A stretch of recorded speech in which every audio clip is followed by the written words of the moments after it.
gardeners. You're watching Country Garden Girl, and I'm Bobby.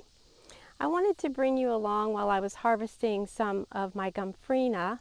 I love to use Gomphrena as a dried flower, and also I use it in some arrangements, but it retains its color, so it's really one of my favorite things and one of the easiest things to dry.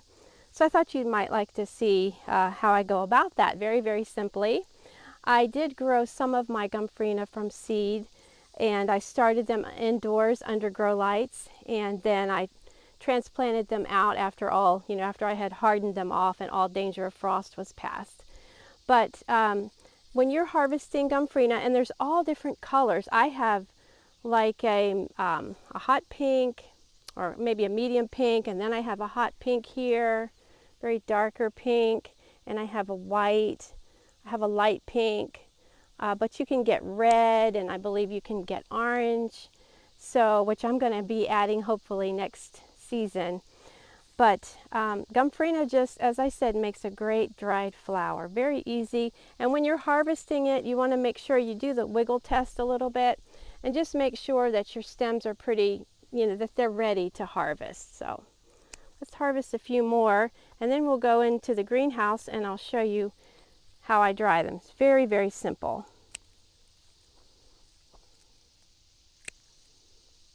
And there's a butterfly. I doubt you can see him on camera, but he's right here on some lantana joining me this morning.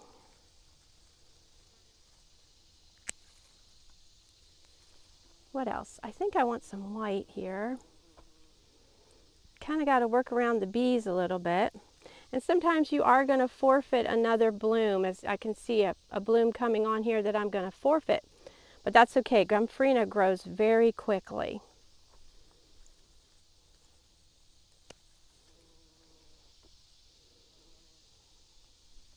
Here's a nice one.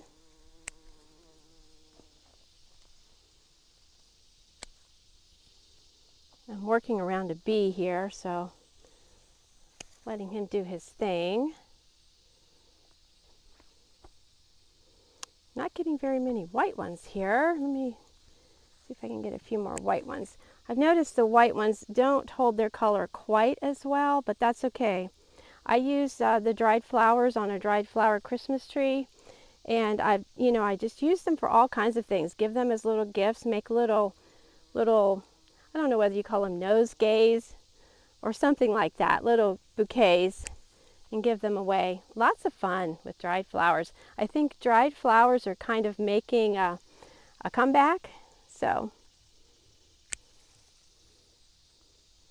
okay, well, I think that's enough for now.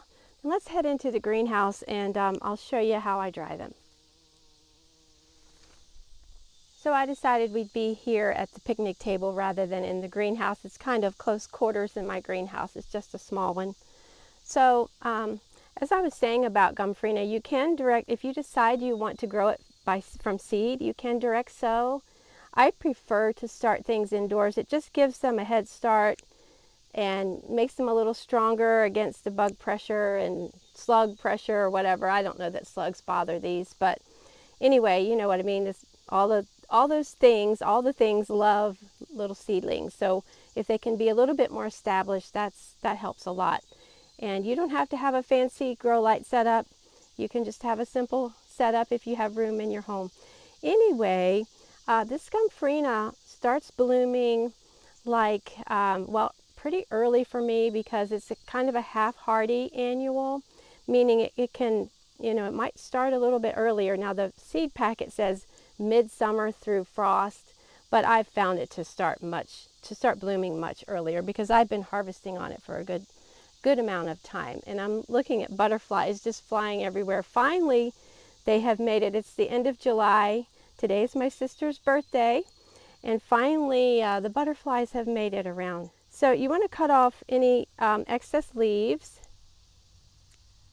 and I'll do that on a few here just to show you, so it won't take up too much camera time. But I cut off the excess leaves, and then I just take 3 or 4 or 5 or whatever, and I group them together.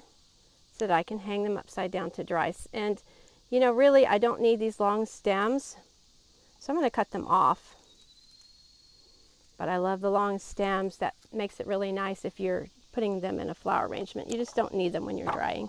And it's nice, I can just let them fall all over the ground. So I take a rubber band and I band them together. Now these rubber bands are are number 32s, and they're kind of big. But you also can just use your jute twine, because you're going to see where I'm going to use some jute twine as well. But just keep in mind that as these dry, which only takes about 2 weeks, as they dry, the stems will shrink.